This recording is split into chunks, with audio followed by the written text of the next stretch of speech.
in what felt like a waiting game to see which offense would finally break out. It was the Braves that finally did, with the first back-to-back home runs in a World Series in franchise history. They're now just one win away from the first World Series title since '95, behind a 3-2 come-from-behind win over the Astros Saturday night. You're watching battery-powered Cory McCartney along with Grant McAuley. And Grant, those consecutive jacks were a jolt of exactly what the Braves needed in a night when the offense had trouble stringing much together, especially early on against a better than we expected Zack Greinke. No doubt. Zack Greinke showed up and was able to, at least for the first few innings of the game, pull a vintage performance and do just enough to keep the Braves' bats off balance. And then as Atlanta was getting its opportunities throughout the game, it just seemed like they couldn't come up with that big hit, save the Austin Riley knock that got him on the board to begin with. But it felt like there's too many missed opportunities here. There are too many, big strikeouts in key situations where guys are getting left on base, and it was getting later and later and later. But it was a close game. The Braves were hanging around in there, and that, I think, is a testament once again to what the pitching staff was able to do. But the back-to-back home runs from Dansby Swanson first and Jorge Soler to follow, that was the stuff of postseason legend, and it was a moment that Dansby Swanson had been searching all October long for. Meanwhile, for Soler, just his second big moment in the World Series. That's all. A guy who wasn't even an Atlanta Brave until the trade deadline. So there's all kinds of stories. There's all kinds of heroes on a night that we're going to be talking about, what Kyle Wright gave the Braves, what the bullpen did yet again, and, of course, the offensive guys we just highlighted, but an all-around team effort to grab a 3-2 victory, a come-from-behind win, which is rare this postseason, as it's just the 8th time that it's happened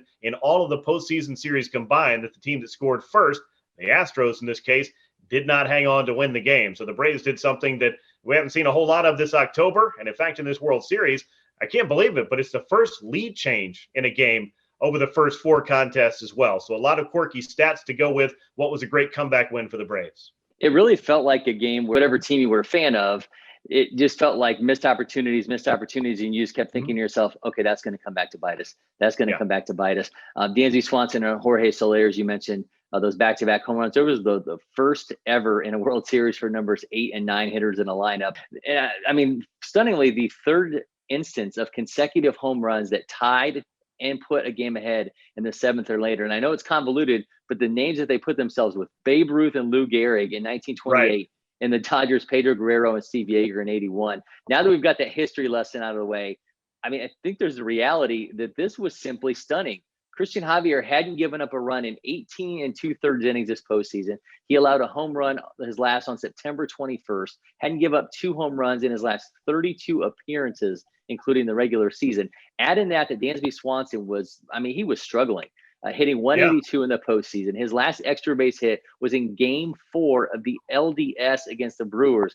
But the player who set the franchise record for home runs by a shortstop this season came through opposite field, no less, for his first postseason home run since Game 7 of the 2020 NLCS. Yeah, no, Dansby came up big right there, and it really felt like that at bat was kind of a microcosm of what he was dealing with most of this October, and really a lot of it through September as well, as his bat seemed to go cold at a very inopportune time for him and for the Braves, as they were still trying to put the finishing touches on just winning the division.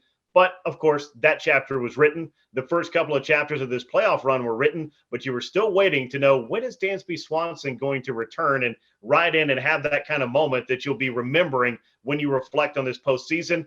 Well, it happened on this night with that go-ahead home run in an at-bat that began with an awful swing and miss at a slider where you just felt like, man, this guy must be really lost. He had to fight those off and got a fastball to drive. And I love the interview that Dansby gave after the game to Ken Rosenthal on the national broadcast, because it was just pure emotion.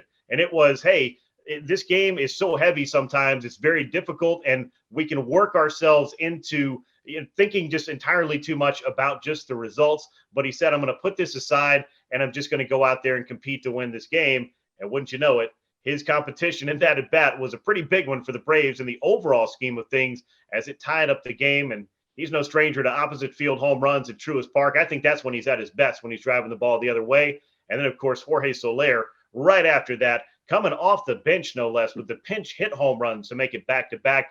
That was a pretty special moment. Maybe with a taller left fielder or a more agile left fielder, that ball gets dragged in or that home run gets taken away. But as it was, the baseball gods were smiling on the Braves in that inning, and Soler's laser beam cleared the wall, And now we're sitting here talking about a Braves team that is just a win away from grabbing its second World Series since the club moved to Atlanta in what feels like a series of improbable and somewhat nail-biting events in order to get this club here.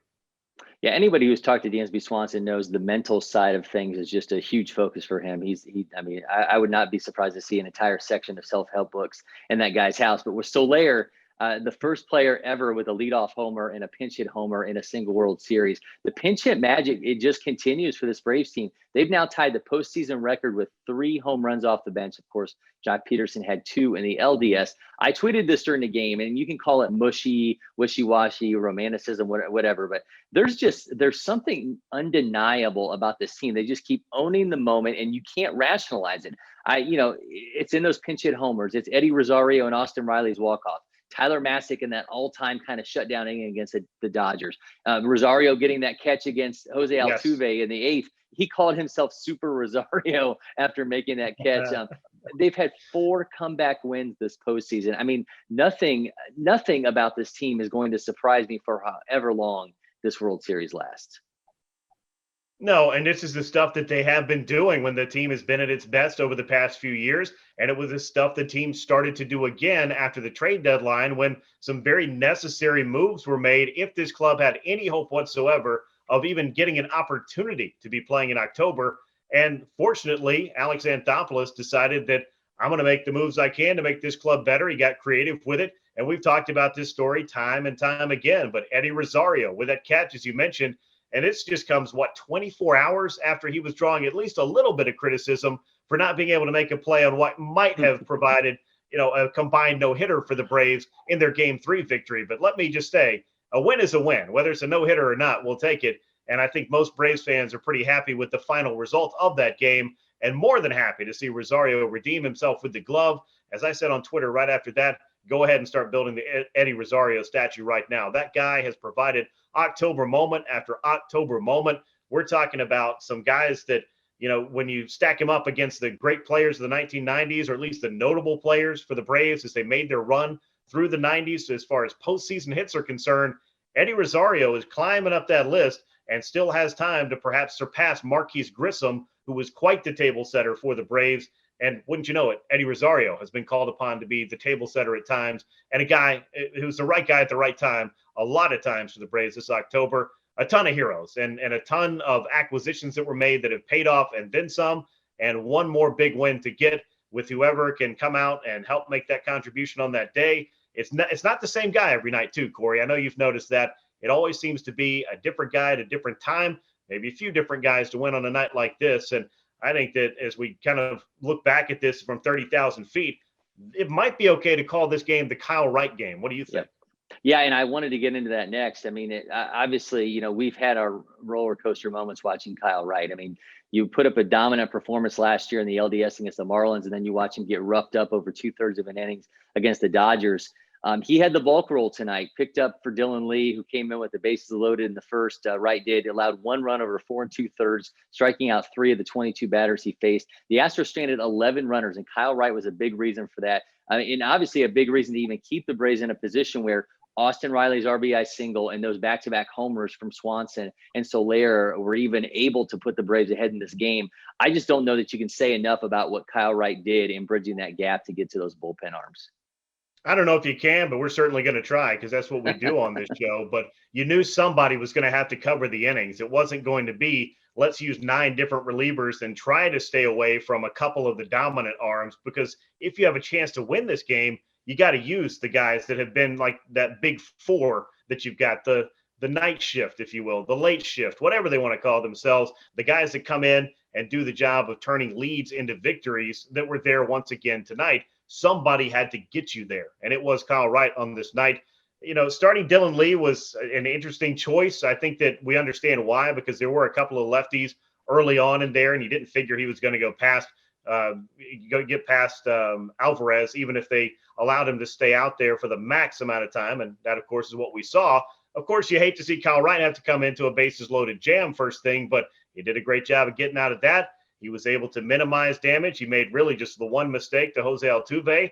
And by and large, you'll take that. If you told me that, hey, we got a bullpen game, we're going to get through 5 innings with just 2 runs allowed, and then start to knock on the door and see if Luke Jackson and Tyler Matzek or AJ Minter or Will Smith or whoever it may be that we've come to know as the late inning guys, could they come in and help? And we found out that they were able to answer that call yet again, to the surprise of no one, but it's Kyle Wright that put it there. And after having just a couple of appearances in the big leagues this year, neither one of them particularly memorable, it is, I think, just very gratifying to see a guy like Kyle step up on a big stage after some up and down portions of his career, and after a dreadful start in the NLCS last year, to play a pivotal role in getting the Braves 1 win closer to a World Series title. That is a big game.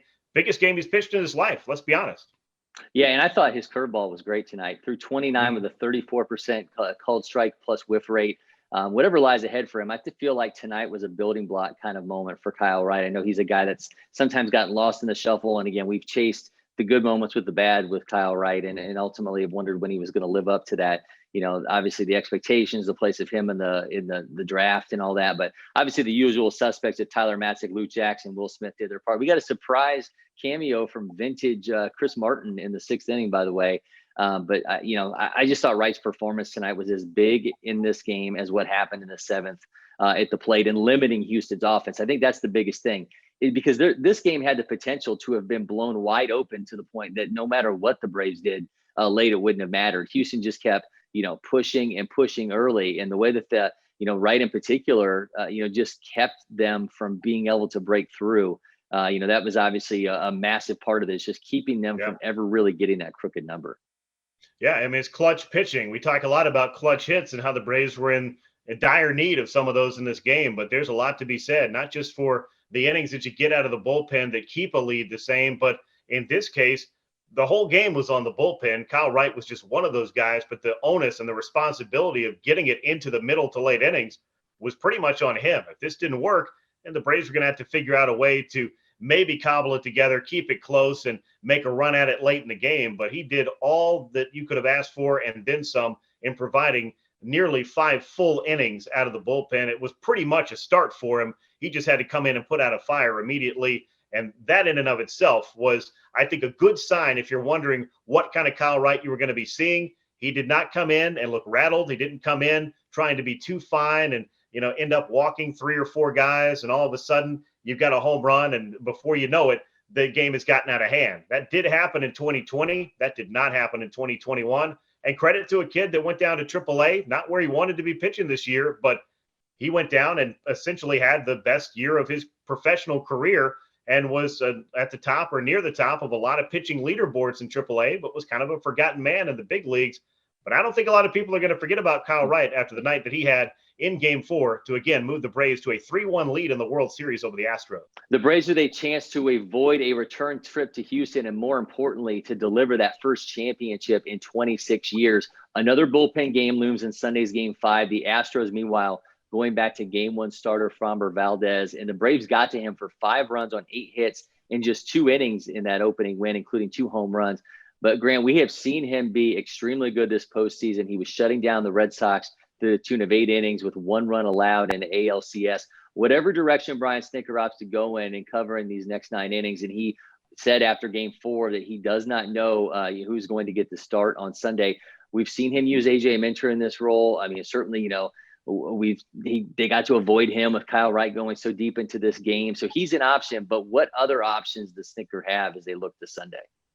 I think there's a whole bunch of options, but of course, I think the number one thing the Braves would like to see is a repeat performance of what they did to Framber Valdez in the opener of this series, jumping in for all those runs early on. That would make Brian Snitker's life a lot easier, and it would make it, I would think, a little bit easier to pitch, a little less stress if you can have less stress in the World Series for whoever they call upon. But we've seen Jesse Chavez used in this opener role. I think that with what we saw using Dylan Lee, the Braves are not shy about using an opener. They've had to. I mean, it's been the necessity is the mother of all invention, and even the Braves and a team that you would think has been synonymous with starting pitching for so long wouldn't find themselves in the opener camp, but that's really where they are after the loss of Charlie Morton. So maybe you look at him, look at Chavez, and then perhaps you look at Tucker Davidson and Drew Smyly as guys who have thrown multiple innings, are used to the starting role, are used to throwing anywhere between 50 to 60, maybe upwards of 80 pitches if they need to cover the bulk. And then you're going to have that big four that we've seen,